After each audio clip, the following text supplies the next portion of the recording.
Hi friends, welcome to our channel Shravs life style. Dosa నచ్చని వాళ్ళు ఎవరుంటారు? ప్రతి ఒక్కరి ఫేవరెట్ టిఫిన్ దోశ.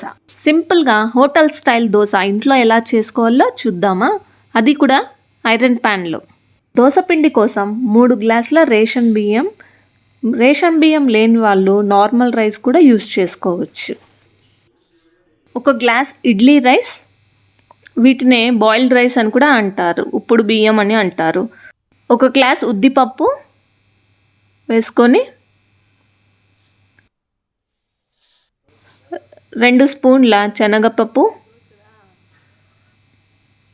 1/2 స్పూన్ మెంతులు వల్ల దోశ బాగా ఎర్రగా కాలుతుంది. వీటినన్నీ బాగా నీళ్లు పోసుకొని 3-4 సార్లు శుభ్రం చేసుకోవాలి. ఇలా బాగా కడగటం వల్ల ఆ రైస్లోని చెత్త అంతా వెళ్ళిపోయి మంచిగా శుభ్రం అవుతుంది. తర్వాత వాటర్ అంతా వంపేసుకొని మంచినీళ్ళు పోసుకొని కనీసం 6 గంటలు నాననివ్వాలి. ఇలా నానిన బియ్యాన్ని మిక్సీ లేదా గ్రైండర్ కూడా వేయించుకోవచ్చు. ఇలా గట్టిగా రుబ్బుకున్న పిండిని రాత్రంతా వదిలేసి బాగా పులవనివ్వాలి. ఇదే పిండితో మనం ఇడ్లీ చేసుకోవచ్చు లేదా దోశ చేసుకోవచ్చు. ఇడ్లీ రైస్ కూడా యూస్ చేసాం కాబట్టి 2 చేసుకోవచ్చు. దోశలోకి కారం చేసుకోవడానికి ముందుగా ఎండుమిర్చిని, కొద్దిగా చింతపండుని ఇలా నానబెట్టుకోవాలి.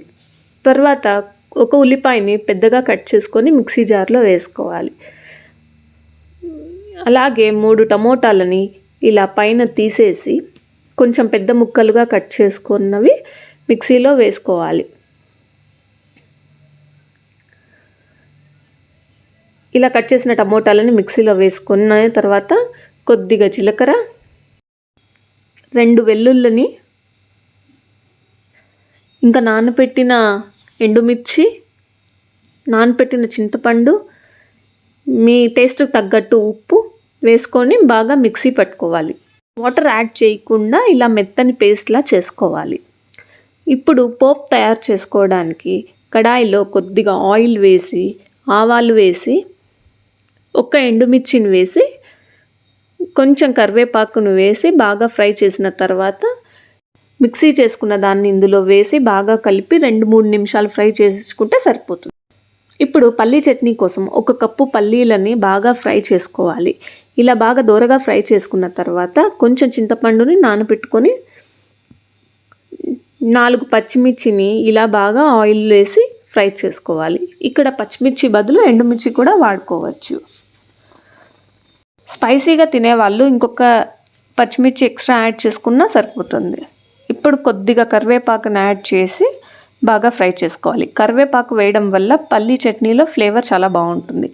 ఇప్పుడు ఫ్రై చేసుకున్న పల్లీలని, పచ్చిమిర్చిని, కరివేపాకుని బాగా చల్లారిన తర్వాత మిక్సీ జార్లో వేసుకొని నానబెట్టిన చింతపండును వేసి 4-5 వెల్లుల్లిని వేసి మీ టేస్ట్కి తగ్గట్టు ఉప్పును వేసుకొని కొంచెం నీళ్ళు వేసి మూత పెట్టి మిక్సీ చేసుకుంటే చట్నీ రెడీ అయిపోతుంది. ఇప్పుడు దోశ వేసుకోవడానికి గిన్నెలో మీకు కావాల్సినంత పిండిని తీసుకొని అందులో కొద్దిగా ఉప్పు, 1 చిటికెడు వంట సోడాను వేసి, ఈ వంట సోడా ఆప్షనల్, మీకు అవసరమైతే వేసుకోవచ్చు, లేదంటే ఏం అవసరం లేదు. తర్వాత కొద్దిగా నీళ్ళని వేసుకొని బాగా పల్చగా కలుపుకోవాలి. మరీ పల్చగా కలుపుకోకుండా ఇలా చూపిస్తున్న విధంగా కలుపుకుంటే సరిపోతుంది. అప్పుడే దోశలు పర్ఫెక్ట్గా ఉంటాయి. స్టవ్ ఆన్ చేసి ఐరన్ ప్యాన్ పెట్టి హీట్ అయిన తర్వాత ఇలా ఆనియన్తో బాగా సీజనింగ్ చేయాలి. తర్వాత 1 గంట లేదా 2 గంటల పిండిని దోశ పెనం పైన వేసుకొని ఇలా పల్చగా చేసుకోవాలి.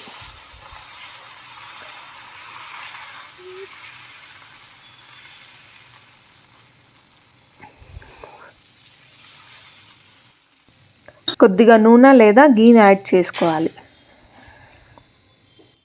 ఇలా ఒకవైపు బాగా కాలిన తర్వాత రెండో వైపుకి తిప్పుకోవాలి. ఇలా రెండో వైపుకి తిప్పుకున్న తర్వాత బాగా కాల్చుకోవాలి. పిండి రెడీగా ఉంటే 10 నిమిషాల్లో దోశలు తయారు చేసుకోవచ్చు. చూసారు కదా దోశ ఎంత పర్ఫెక్ట్గా క్రిస్పీగా వచ్చిందో, ఎంత పల్చగా వచ్చిందో ఐరన్ ప్యాన్ యూస్ చేసిన తర్వాత కూడా. అంటే మనం ముందుగా తయారు చేసి పెట్టుకున్న కారం చట్నీతో దోశ తింటే సూపర్ టేస్టీగా ఉంటుంది. ఒకసారి మీరు ట్రై చేసి ఎలా వచ్చిందో నాకు కామెంట్ సెక్షన్లో కామెంట్ చేయండి. Thank you for watching. Please subscribe.